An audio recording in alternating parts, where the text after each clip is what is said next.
Welcome to the Art of Healthcare show, where we have conversations with experts to help us get better at helping the person with the problem. Today, I am joined by my friend Emma Webb. Emma is the founder of Studio Atawhai. She's a physiotherapist. She's passionate about Māori health development here in New Zealand as well. Kia ora, Emma. Welcome. Ata Māori, good morning. Thanks for having me, Chris. It's a pleasure. It's a pleasure. I think I've said this to kind of everyone that I've talked to so far, but when I was thinking about kicking this show off, I was like, oh, I need to get Emma on. So it's nice that we could bring this to fruition. And I always like to start things off, Emma, with a little bit of a background about yourself and also why you're interested in the art of healthcare, why you're interested in the people side of healthcare. So feel free to answer as briefly or as elaborately as you like. Oh, thank you, Chris. So I think to introduce who I am, ko waio, I te taha o taku pāpā, ko whakatere te maunga, ko tuhirangi te marae, ko hokianga nui a kupe te moana, ko te mahurihuri te hapu, ko ngā pui te iwi. I te taha o tōku māma, ko Ngāti Pākehā te iwi. Engari, I noho ana tōku whānau ki te taha o te maunga tapu Rāmaroa, me te awa Whirinaki. So I'm from the north, I'm from Hokianga, born and raised on my mother's side with a large Pākehā whānau. But my Māori whakapapa is also from just down the road in South Hokianga in Waima. So, I started my years in a beautiful, self-sustainable farm with all my cousins and really had a deep connection to Te Taiao, the natural environment, where we had acres and acres of native bush, a beautiful, clear stream, the Whirinaki Awa. If anyone's been there, it's just the freshest water you could hope for in New Zealand, straight from the rainfall, through the mountains, running past our back doorstep. So really, really privileged upbringing in that respect. So much freedom, and just as the oldest of 8 children, and homeschooled, and possibly to escape the housework and the jobs mum had lined up for me, spent hours alone in the bush in my own dream world and making up stories as I go about fantasy creatures and people, but really just enjoying getting to know the smell of the bush, the texture of the plants and the trees, what it's like to go through jungle thick undergrowth or walk up a stream for kilometers. And when I think back on my journey in healthcare, that's still my foundation. That's my founding connection, I guess, to want to heal people. So if we fast forward a good 10 years, we moved to Auckland, to the outskirts of Auckland, when I was in my early teens. And my first day at school was as a 14-year-old. So straight into high school, missed the primary school part of the kaupapa. Through homeschooling, my academics were on point, they were okay, and managed to get myself a scholarship to get into physiotherapy at AUT. And there, coming immersed into to healthcare, from a Western point of view, we're talking, pathology and details and physiology and anatomy, and my brain's not great at details, Chris. I am a little bit dyslexic, and remembering dates and times and those little nitty-gritty, I'm just like, why? My brain thinks in big picture, and it's and I've come from a very connecting I guess worldview, and I think that's again founded in growing up in Te Taiao, seeing that everything, the ecology system, was all integrated, and as human beings we're part of that system. So the other thing about growing up rurally is the healthcare system was seen as the system, and it was also seen as the other wasn't part of us. And there's a split, I felt, between those that live rurally and remotely in Hokianga and the city people, or townies, as we call them. And often big flash doctors or health and safety people with their clipboards and their orange jackets would come from the city and assess contractors. So lots of contract work where we grew up. And that rural focus of, we were a tight-knit community and the other was coming to us stuck with me. So when I was in AUT, surrounded by this Western medical knowledge, I felt like I was an imposter in the system. And I kind of fought that system as we went through. So you ask me an assignment and I think about everything around the question, but I don't answer the question because I'm trying to connect everything in Te Tai Ao to this question.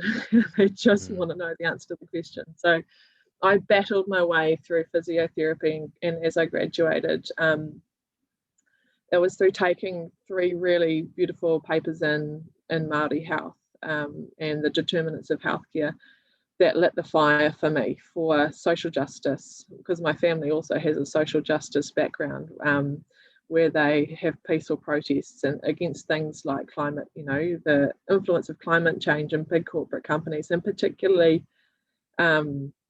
against war. And so my wider whānau will be, have had that throughout their generations, and I guess I've had a taste of that, but my passion was to bring the social justice scene to my work in Māori health. So from there I found that this was a way that I could, like as you say, with the art of healthcare, combine healthcare with my understanding of people, the people from where I was from and my type of people. And typically I've become to understand is that what I call my type of people have struggled in this the healthcare system, and then that's where we see the poor statistics for rural people and for Māori in particular in New Zealand. And so that's what inspired me to start Studio Atawhai, is to start to help to bring that lens to healthcare professionals, so that when we do go out and treat different clients, that we have another perspective rather than being perhaps influenced so strongly by the academic healthcare system and then our hospitals and our private practices and so forth. Yeah, thank you so much for sharing that. I hadn't really heard your backstory before now, so it's cool to it's really cool to know that. And I grew up rural-ish in New Zealand. I guess you'd probably call me a little bit of a townie. I lived in Kaitaia for a little while. We're just outside of Kaitaia in Awanui, and lived down in Thames as well. It's about 5,000 people lived in Thames, so it's a town. But it's kind of I understand the kind of the difference between the people accessing services rurally versus in a big city. Like I'm sitting in Wellington at the moment, and like the when you answer the question or when you said the piece around the questions at university. And thinking of everything around that.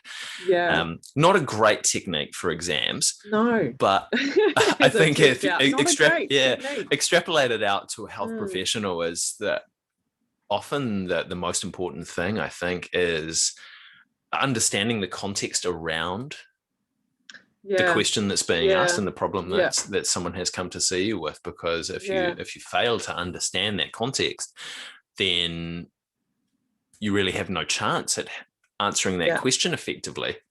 Yeah, agreed. And I feel like you may have great expert clinical knowledge, but if your patient or your client isn't taking that on board because of certain communication barriers or the way it's been presented, then it may as well not be given at all.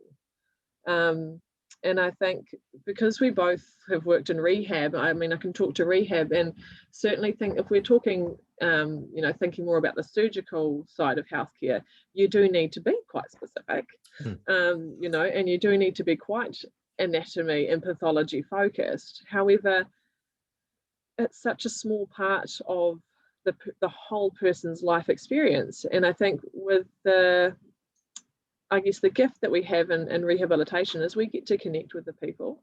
and we get to influence their healthcare in a day-to-day ongoing basis. And if we can't connect to their spiritual and their social side, then we're not going to make a very big impact on their physical side. And I guess typically the way healthcare is set up in the Eurocentric or Western model that we practice in New Zealand, is it is focused on the body. So when there's something wrong with the body, you come in and you see a health professional and you get fixed. But all the little, I guess, determinants of health that lead up to that point of that person becoming unwell are influenceable. And if we can help be that change for that person, or open the door for that person to different possibilities, then we can start to connect the dots, and then hopefully make an impact on their rehabilitation, their recovery, and their health going forward. Yeah. I completely agree with that. And when we were kind of going back and forth about talking today, you mentioned balancing the clinical knowledge with the intuition of you as a person as well, and how valuable that was. Yeah. And I think that really talks to the point that you just made there, is that there are so many opportunities for us to change someone's health path, or change someone's health journey along the piece of it, ideally before they get to kind of a critical point, or to potentially the surgical point. And I was really interested to talk to you about that, and was kind of wondering what you saw as the role of intuition, or from us as clinicians in helping people. Yeah, and I think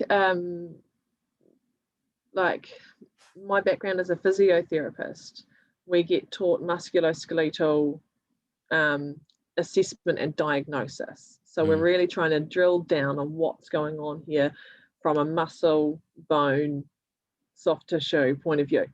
And I think this conversation it gets left out of my training anyway. And I've had these conversations with the likes of pediatric nurses with little babies in critical care. And they talk about, you can feel something in your waters, as in your own, and I take that as in your wairua, because wairua is your waters. And there's a sensing and a knowing that you feel where this rehab's going to go, or the recovery is going to go with the little one. It's talked about also in Māori healthcare. So, that's traditional care is a journey that I'm on, and it's I'm beginning that journey, but the exposure that I have had definitely talks to being in your heart space, not your head space. So our head space is that clinical knowledge, the dates, the pathologies, the research, knowing what's going on, that holding on to that I can control this situation because I know what's going on. Heart space is about trusting. And it's that intuition that we as human beings, we've had connections with each other since the dawn of time, since the dawn of our time. And just being able to follow that intuition, or that trust that you can sense and you can pick up what's going on. And for me, again, I talk to, my brain wanting to let go of the details and focus on the bigger picture. So for someone like me, that's my learning style. It's not everyone's learning style, but for someone like me, that intuition is a breath of fresh air, and it's a relief, because I can just sense where to go. I can feel where to go with this person. And it must be these conversational cues when talking to them. If we're talking about doing body work, you can sense where the pain is with the person. And again, their body will be feeding back to you verbally, non-verbally, and you can go to that area to treat it. Which for me, being trained in physiotherapy, and especially under New Zealand's funding models, you have to be specific to the area of injury. So you get to predetermine what part of the body you're going to treat. And I guess that's where I struggled as a clinician to fully let go into my heart space, trust and sense when my head space was holding so strong so I can be compliant to the way that I've been taught to treat, both academically and then under the logistics and legalities of the funding system. Yeah, I don't even know what the question was. That was a really sort of a long tangent. I don't know. That was cool. That was cool. I guess it's like, and kind of off the back of that, it's a balance, I think, between that headspace, which is really important as well, and the heart space. And I think you, for everybody that comes in to see you, or for everybody that you see and you're helping with their health journey, you need a little bit of both. Yeah. And like in my opinion anyway, it's a bit of a sliding scale. Yeah. Sometimes your rugby player who's rolled their ankle, all you need is, for the most part, is the headspace. You're like, you do this, you'll be back on the field in 2.5 weeks. Away you go. But for someone else, you need a lot more heart space with a little bit of headspace thrown in there as well. Is that something that you see as well? Yeah, I mean, that definitely resonates. And I think there are, I guess we spend a lot of time critiquing the clients or the patients or the people, whaiora, seekers of wellness, that come to us needing a lot more of that heart space, because that's typically what we don't give. We're typically we're needing to control the situation and know what's going on. But I think you're right, like sometimes it's just quite straightforward. This is mechanically what you need. Give them what they mechanically need and they feel great, and on they go. So yeah, there's definitely room for both, and just like there's room for rongo Māori, mirimiri, romi, traditional Māori practices, and there's room for surgeons as well. We need the lot. Let's take the best of everything that there is to offer. Human beings are an amazing species. Like, we can do amazing things, and I think our limitations are usually political, financial. But if we boil it down, and I was thinking about this, in preparation for talking today, on the back of some of our conversations, I think the main barriers, and this is an opinion, it's not necessarily a universal truth, but it probably comes down to fear, power, and control. So if we fear, if we're driven by fear rather than by love or by trust, we're going to need to have control over the situation, because that keeps the power deeply seated with us as clinicians and practitioners. But I don't think we talk about it as fear and power or control, but we talk about it as accountability, keeping us safe, keeping them safe. Compliance and sort of ring fencing what we do, because we're too fearful to step into that vulnerability of perhaps being wrong, and that being wrong is okay, because we are humans as well. And it's not necessarily practitioner driven. It's also, I'd say, as a population, our clients, our whaiora, have been led to expect that we're going to get it right. We're going to get it right every time. And if we don't, then they're going to come down on us like a ton of bricks. And that's one scenario. And I know some people can be very forgiving, but I think, there's an underlying culture of that fear of getting it wrong with a person. And, because a wrong diagnosis could mean life or death in some situations. And thankfully within rehabilitation, that's not something I've ever had to encounter, because often with rehabilitation, it's not life and death, it's pain or less pain, or it's function or less function. So we get to be a bit braver in this space and be more vulnerable when there's no life and death decisions on the line. Yeah, I completely agree. And I think there's the headspace part of, you need to be able to figure out the big wrong things. And thankfully in the rehabilitation space, at least, most of the time they'll kick you in the teeth. If you do kind of a reasonable clinical exam, you'll pick up when something is badly wrong that you need to send them off to see a specialist really, really quickly. But kind of as you go on from that, you talk about getting the right answer, and there's often not one right answer. There's, as they say, there's 100 ways to skin a cat. And what's right for one person isn't always right for the same person, or for another person who has exactly the same pathology. And I think we see this, sorry. You go. I'll jump in. And we see this in Māori healthcare as well. So there's some people, and not all Māori are the same. So there's some Māori that will want a very clinical setting, and there's some Māori that will want that intuition and get to know me as a person before you get to tell me what to do about my healthcare. And so, yes, there's a variance of opinions and what people need, and I guess it's up to us as a clinician again to pick up on those cues. And this is where the art comes in and the heart space, as you're like, what does this person need? And sometimes, talking to a traditional Māori practitioner, they sometimes will say, well, sometimes they'll say very little, and what they do say you probably don't want to hear if you're their client, and they can tell you some hard-hitting truths, and it's the art with which they do that people then go away, and they might take them a while, but they'll make some life changes, and then they'll progress on. So much like all of our rehab professionals, sometimes what the person wants to hear is not what they need to hear.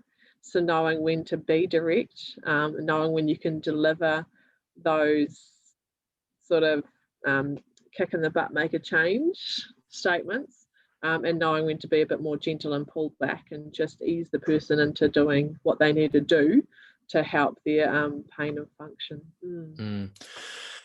And well, we were talking before we hit record on this about there's a lot of great information out there about how we become better clinically, so how we improve our headspace, and I mean that's the basis of most of our healthcare training, and the way that healthcare education's been delivered for quite some time, for at least the last the last 100 years.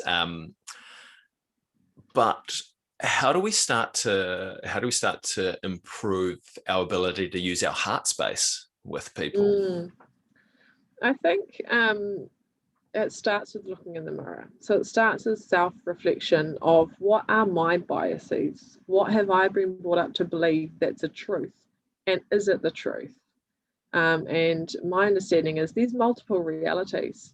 So what's true for me might not be true for the next person. But if I understand why I think like I do, why I react like I do, it's going to help me see other, I guess, patterns in people that can help me understand where they're coming from, instead of being in a reactive space, being in a more open and understanding space, and then choosing my options from there. So choosing my options from knowing them and knowing me better, rather than just reacting to being like, something that might be for me personally. So I'm talking for an example, quite clinical and quite, takes all the humanistic side out of perhaps a treatment. I might be quite reactive to that. But then if I can understand why, okay, well, is there truth in this rehab protocol? Although it takes out the human side of the situation, is there still some knowledge to be gained from that? Yes, there is. Brilliant. Take the knowledge instead of chucking the baby out with the bathwater and turning it all down because I'm reacting to that, what might seem to be quite, clinical and oppressive and not very nice to engage in. So, how getting to know ourselves, I think, is getting to know our heart space, and questioning the things that we were taught to become health professionals. Why were we taught them, and who is it serving? And if it's not serving us and it's not serving our patients, then why are we doing it? And I think asking some of those more fundamental questions. But then I always like to, as well, in terms of getting to know, how do we start on this journey, is having a look at some, I always go back to traditional knowledge and Indigenous knowledge, but Indigenous doesn't necessarily just mean people with brown skin, because we have Indigenous people to all our European countries as well. And so one person that I have looked at his work and I find is amazing is Wim Hof. Oh yeah, he's cool. Yeah, so old Iceman Wim Hof, and he's done things that humanly we would say is probably impossible, but he's done them. And so he's able to, meditate and breathe to a point where you can raise his core temperature, which in the clinical world we're saying it's not it's an autonomic function. We can't physically do that. It's like breathing and heart beating. We can't control our heart beating.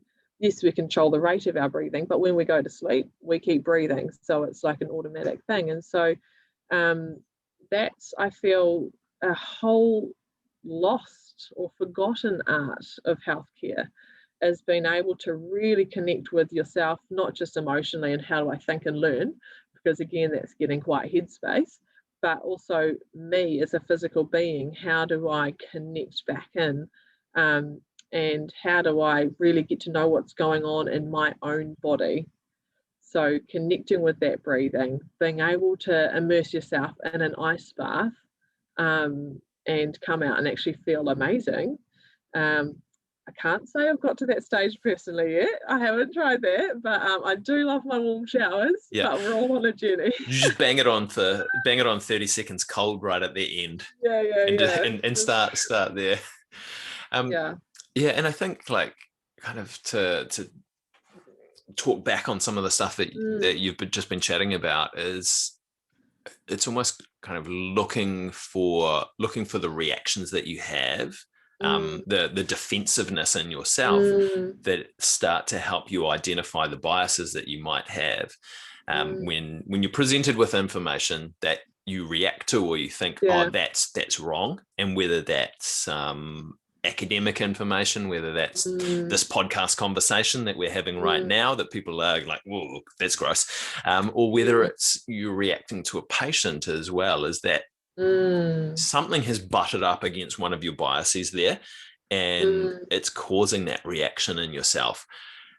That's a really opportune time to stop and have a look and see, hey, what's going on for me here? Why am I reacting the way that I am? But if you find that you're not having any reactions at all, that you're just kind of rolling through the day and you're not reacting, either you are super, super woke and good on you, or you potentially need to put yourself in some more challenging situations where you can when you can butt your biases up against things like jumping in the ice bath, or turning the shower on for 30 seconds, or going and having a look at some Indigenous health concepts as well, which challenge your ideas and cause you to react. Kupu word. So and I think you've summarized that, all my ramblings, you've summarized that very well. So you're exactly right. We can have those, I guess, reactions to patients as well, because they come with their flavor and their life story, and you might not have reacted that way to that injury. You see them reacting this way to that injury, and that can cause a bit of a, what you doing that for? Just change. Come on. Come on. So I think, it really is an art, and I think there is so much potential in looking back as well at our old traditional practices, and even our Māori pre-European traditional practices. So for Māori, it's quite the arrival of Europeans relatively recent in our history. Getting really immersed sort of 200, 300 years ago, and so what a rapid change for a whole population to go through in 300 years to change the whole structure and the way they live. But if I look at, stories of Mohi Tāwhai in particular, he was a very politically active a man, a very spiritual man. And he actually signed the Declaration of Independence and Te Tiriti o Waitangi. So he was in his heyday in the early 1800s or 1820s, 30s and 40s. And so initially he was a renowned Māori warrior, and then he turned to Christianity and was renowned politically within the Christianity field and within Māori still, within the Māori community. And there's a story that he ran, they were on a war party, and he was the front runner, and he would go through and scout and take down people that were in the way. And at the end of one big exhausting day, he actually got smacked on the head by an opponent so hard that it has caused a dent in his skull. And the story goes that he healed.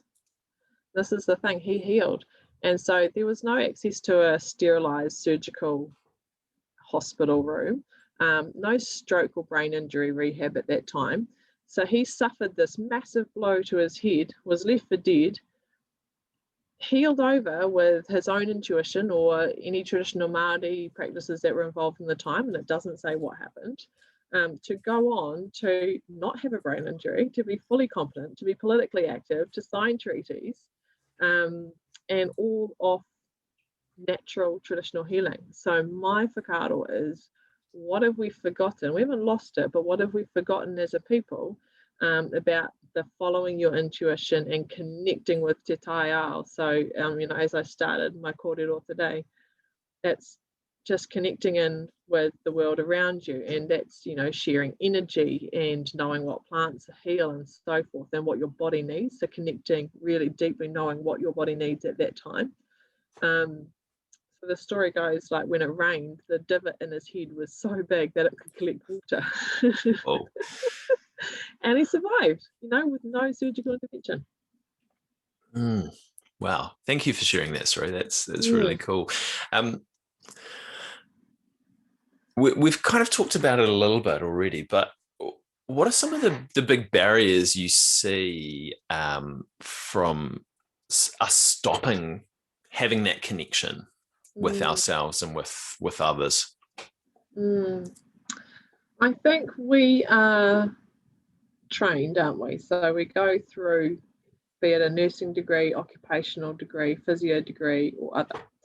And in that, we are within a system where there's a clear hierarchy, and we're definitely at the lower end of that hierarchy. So we're being told how to, and marked and graded and assessed on how to act as health professionals.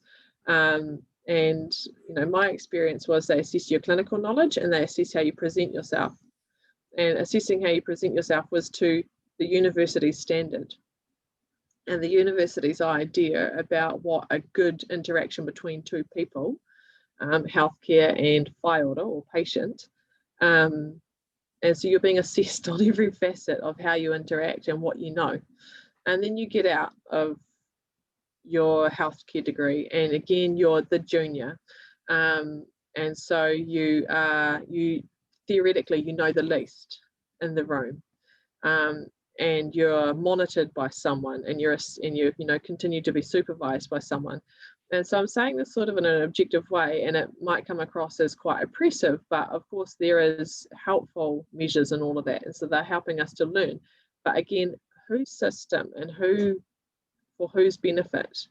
And so once we've been fully conditioned as, at the end of a 3 or 4 year degree, and then as our, 2 or 3 or 4 junior years, whatever it is, for each profession, we have had nearly a decade of being conditioned into, this is how you think, this is how you treat, this is how you interact. And I think conditioning is a barrier, or expectation is a barrier.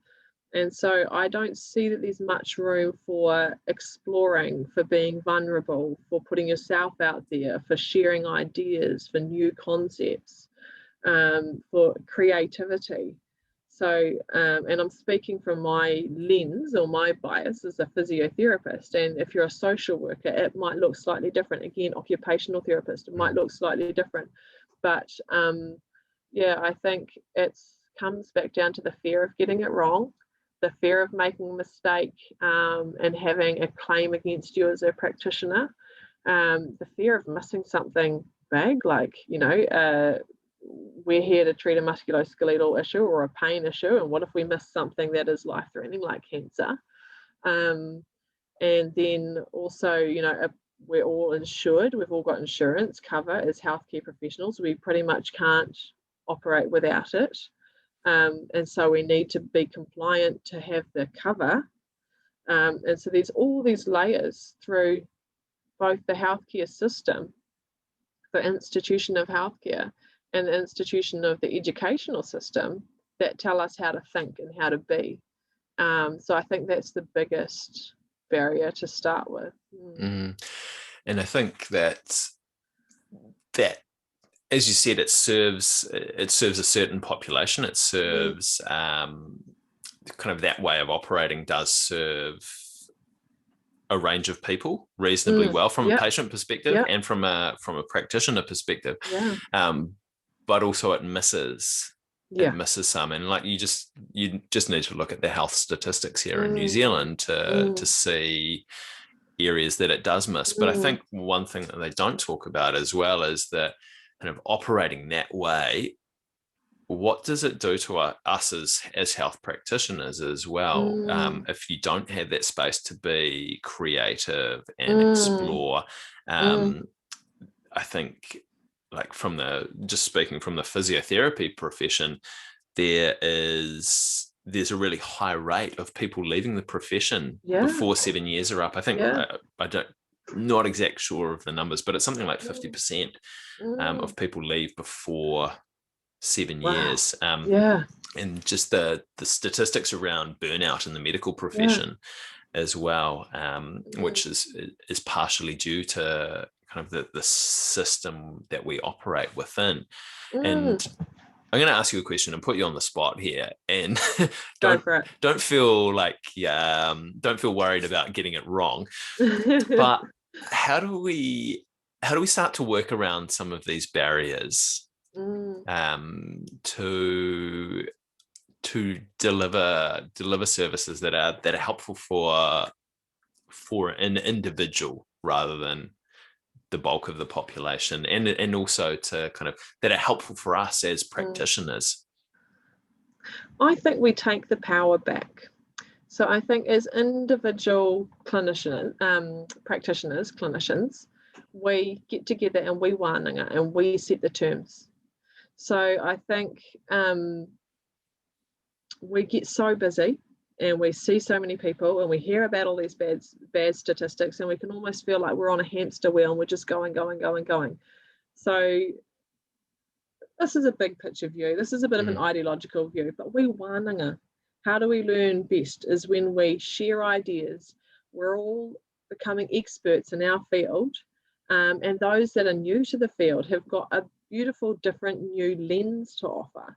So I think we get together as practitioners, we break out of our silos. So we get nurses and midwives and physios and OTs all in a room. Then we also mix with doctors and surgeons and psychologists and psychiatrists. And so I think there's so many conferences, a doctor's conference, a physio's conference, and we're just in an echo chamber. And we can see how dangerous echo chambers are when we look at the politics in the United States. So I guess if I was to lay down a challenge to New Zealand, it would be, let's wānanga as health professionals, because we know our patients and we know our skill set, and then we can start to be creative and we can start to break down some of the fear and control barriers, because I think it still comes back to that, and power is a huge part to play, but yet political power, be it the universities needing to recruit and make money because they're a business and have bigger healthcare programs, be it DHBs, because they're also run as a district health boards. So it's also a business orientated system. If the money's not there, they can't pay the staff and they can't see the clients. But is there a better way to do it? So it ties right back up to our political structure and our economic structure. And so if I think of deconstructing that, again, I look back to my tupuna and I'm again, disclaimer, I am not an expert in this area. And I think it's a whole area of knowledge that's being reclaimed. But I sit there and I think our healers, prior to the arrival of Europeans, were they treating patients all day? Very likely not. We were all, being in a village-based or a marae-based, a hapu-based community, everyone has their part to play. And a lot of it, revolves around kai gathering, making shelters, houses or marae, but also artwork. So artwork comes when culture is thriving and there's enough time for people to sit around and tutu and express themselves and carve and paint and tāmoko. So the Pacific was the birthplace of tāmoko. So we had enough time to sit around and find ink that we can tattoo into our skin.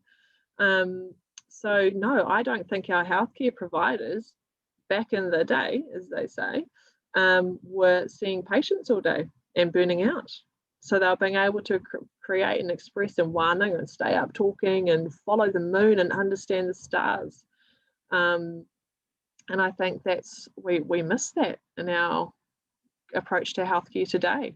You're defined by your title quite often, and I think there is a subtle shift. I think there's a lot of what's been called alternative medicine, and it's actually coming out of their seats of power. In the European, like Europe and Britain and America, and admittedly I'm talking to the Western world because I don't know much about the other cultures. That's not something I immerse myself in, like Indian culture, Asian culture, Russian, whatever. But a lot of stuff that's influencing, I feel, Western medical care as alternative, is getting back to nature and getting back to our traditional practices. So, your cold showers, your breathing, your oils, your essential oils, your massage, all these things that are just connecting us again as a people and to our environment. Cool. Well said, Emma. So lots of barriers, lots of ways we can start. But I feel like it's things like this podcast and reaching outside of the circle that we roll in. Cool. If people are interested in finding out more about you and Studio Atawhai, where's the best place for them to do that? At the moment, it's just a little page on Facebook, and my email's up there. So the best way to probably find out more about me is to flick me an email.